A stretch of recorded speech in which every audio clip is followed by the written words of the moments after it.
Colonialism, how to set up and play. First, lay out the game board. Set out the turn marker. The game is going to be played over 3 turns or rounds. Next, set out the phase marker. Within each turn, there's going to be 2 action phases, a colonization phase, 2 more action phases, a second colonization phase, and an end of turn sequence. Next, create a supply of the gray native discs and the purple mercenary discs. There are cards in the game that let players add the purple discs to their own influence discs, and they would act as their own for majority scoring. And then there's a phase later in the game where they get returned to the supply. Next, set out the region limit tiles. There's 1 for each region. In fact, there's a complete set based on the number of players you're playing with. So there's a set of these for 2 players, 3 players, and 4 players. I'm using the set for 2 players. So take the region limit tile and put it on the corresponding region. Each region has a different color, a border, and a corresponding icon. Next, take the region order tiles, shuffle them completely, and then randomly place 1 on each region. And this will set the initial region order. Next, put all the resource cubes in the draw bag. There are 3 color resource cubes, yellow, brown, and black. The winner of the game is going to be the player that collects the most balanced set of resources. So your final score is going to be the resource number that you have the fewest of. So at the end of the game, if one player had 2 yellow, 8 brown, 8 black, their score is going to be 2. Next, we're going to seed the game board. We're going to do it in region order, starting with region 1. Each region are going to get resource cubes added to them and native discs. So the number of symbols on the limit tile indicates how many random resources get drawn from the bag. So we can see we're going to draw 3 random from the bag. That same symbol is also going to indicate how many dice we roll to determine how many gray native discs we place. So here we see we're going to roll 3 of the dice. So put 1 aside, and let's actually say that this was the result. So we can see we're going to put 7 native discs into this region. And use stacks of 5 for quick counting. So we can see in this region, we'd draw 4 cubes from the bag, we'd roll all 4 dice, sum them to determine how many gray discs get placed. Next, for each player, give them their supply of influence discs, 3 ships, and their player boards. The player boards correspond, you can see here, to each of the 6 regions in the game. You're going to shuffle these economic interest cards and give 3 at random to each player. These represent endgame bonuses. So for example, at the end of the game, if this player had the most number of influence discs in this region, that would earn them an additional yellow cube for endgame scoring. Each player is going to get their own deck of influence cards, shuffle them completely, and then each player is going to draw 12 off the top of the stack. From those 12, they can look at all of them, and they're going to decide which 6 to start the game with in their hand. The 6 that they decide not to keep are going to form their initial discard pile. So this player drew 12, they decided to keep these 6 cards, and the ones they decided not to keep got turned face up to form their starting discard pile. Next, shuffle and create the deck of historical event cards. These are going to get revealed during the start of action phase 1 and 3 each turn. Next, we'll determine starting turn order. Have each player roll all the dice. Whoever rolls the highest gets to select their position on the turn order track. Let's say red rolled the highest, but they want to go second, and then blue would be set as the start player for the first turn. The final part of setup is to have each player in turn order place one of their ships into one of the 5 sea regions. You can see the sea regions border and are adjacent to the land territories. This blue line separates this sea region, and this one separates that. So you've got 5 sea zones that are all adjacent to different land regions in the game. So blue is going to select first. Let's say they select here. It's okay to be in the same region. So now red will place their first upright ship. They can place in the same region. There's no limit to the number of ships that are in a region. Also, when blue places their next ship, you can also be in the same region where you already have ships. So you'll continue this until all players have all 3 of their ships upright in the sea zones. So now we're ready to start the game. We'll start with the first action phase. You'll remember for the first and third action phase of each turn, we'll reveal a historical event card. In each action phase, players will get 3 actions, one at a time in turn order. So as each player takes their action, once the first one goes, the next player will get their first action, and this will continue until all players have gone their 3 actions in this action phase. These are the 5 actions available to be selected by the player. The first one is to simply draw a card. This would come from their draw deck into their hand. If their draw deck is ever depleted, simply reshuffle their discard pile to form a new draw deck. The next action is to move a ship to any sea zone on the board. So a player simply takes one of their ships and can move it to any of the 5 sea zones. It's going to retain its current status. So if the ship is upright, when this player moves it, it'll stay upright. If this ship was already turned down because it was used for an action, it'll retain that status as it gets moved. The next action is to play a card from your hand. There are 2 types of cards in Colonialism. There are the cards with the chain link border. Those are policy cards. Those get played to the player board and they'll get resolved during a colonization phase. And then there are the cards with the parchment background. Those are the action cards. Those get resolved immediately. All cards, when they get played, require an upright ship adjacent to the region that the card is affecting, unless there's this icon on the card. There are cards in the game that do not require a fresh ship. Otherwise, every card when it's played requires that the player have an upright ship adjacent to the affected region. Also, if a card has this icon, it requires that the player already have at least 1 disc of influence in the affected region. So to play an action card with the parchment background, a player would simply just play it, declare which region it's affecting, make sure they have an upright ship adjacent to the region. The ship would immediately get turned sideways, indicating that it was used to perform this action, and then you would resolve the card text, and this card would go into your discard pile. If instead of playing an action card, the player was playing a policy card, they would simply take the card from their hand and play it to one of their regions on the region board. It's their choice which one they play it to. The first one that gets played to a region always gets played face down. Subsequent cards to this region would get played face up.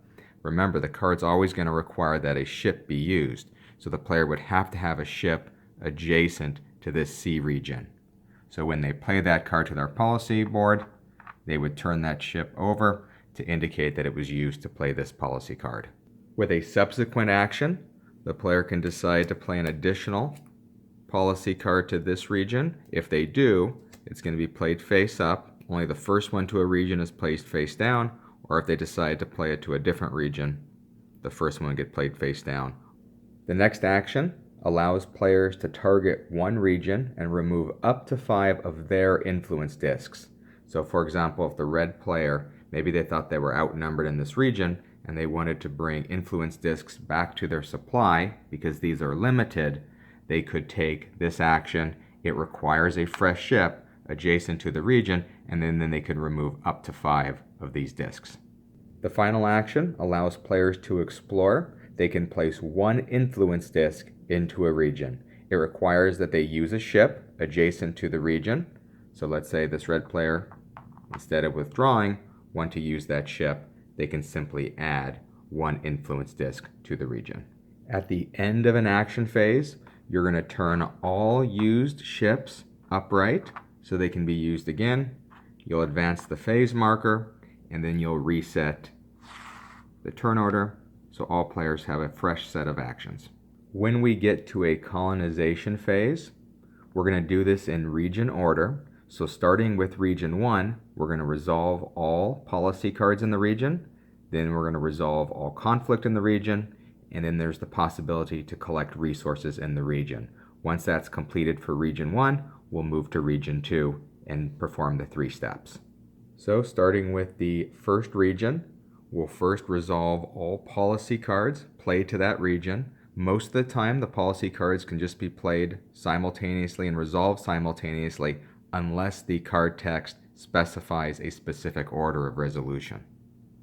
And players are required to fulfill the card text if able. So if they have the number of available influence discs, for example, that the card text requires them to place, then they're obligated to place those, unless there's an exception listed on the card. The next step for colonization is to resolve any conflict in the region. So if there is more than one faction in the region and it exceeds the region limit, here in this example we can see the region limit is 6, so we have more than one and it exceeds the region limit, we have to resolve this conflict. So starting with the faction with the fewest number of influence discs, each player will remove one disc. And that will continue until there's only one faction remaining in the region or the total number of discs is equal to or less than the region limit. So in this example, gray would have to remove first, then blue, then red. We still exceed the region limit and there's more than one faction. So the one with the fewest would have to remove, and then now we can see we're at our region limit of 6. Whenever you're removing discs, if there's a tie, both players simultaneously remove a disc. Also, whenever the game refers to a faction, it's referring to all the different types of influence discs in regions, including the native discs. When it refers to a colonial power, it's referring to one or all of the players. Once we've resolved the conflict in the region, there's now the opportunity to collect resources from the region only if all of the native gray discs have been removed from the region. So that's the case here. So starting with the player that has the highest number of influence discs, they can select one color of resource cubes and take all cubes in that color. So let's say the red player selects first, they'll take all the yellow cubes. Blue's the next highest, they take all the brown cubes. So this would continue until all the cubes were depleted. If there was a tie for influence discs in the region, you would use the turn order track to determine who selected first. Also, if there's only one colonial power or player in the region and all the native discs are gone, they can simply take all the resource cubes. Also, as you're collecting resources, keep them separate from any resources collected prior to this colonization phase, because this will be used to determine new turn order. So you'll continue completing these 3 steps for each region in region order, and then you're ready to complete the end of the colonization phase.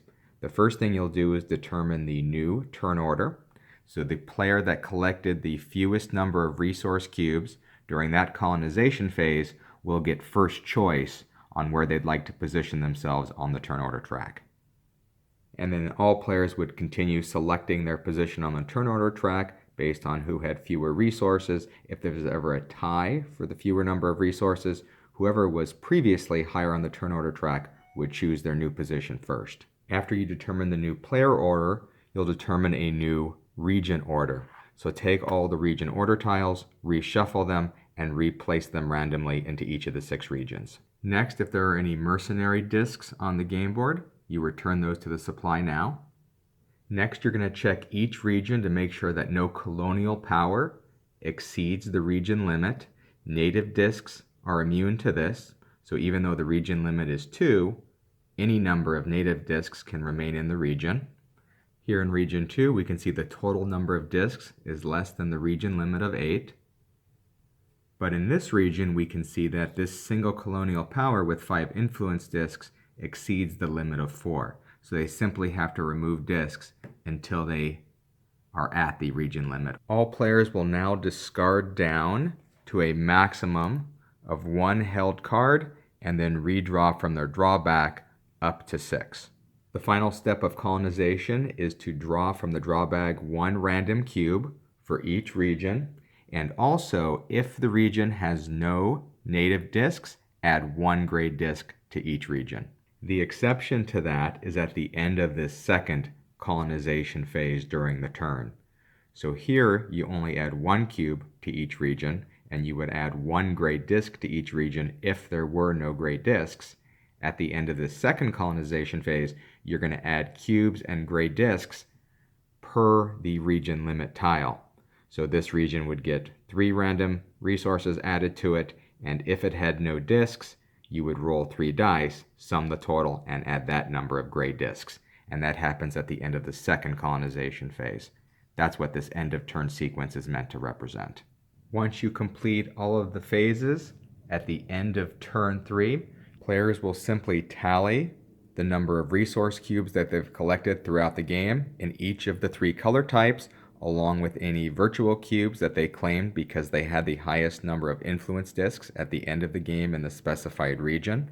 They're also allowed to convert resources at a 3-to-1 ratio into a different color.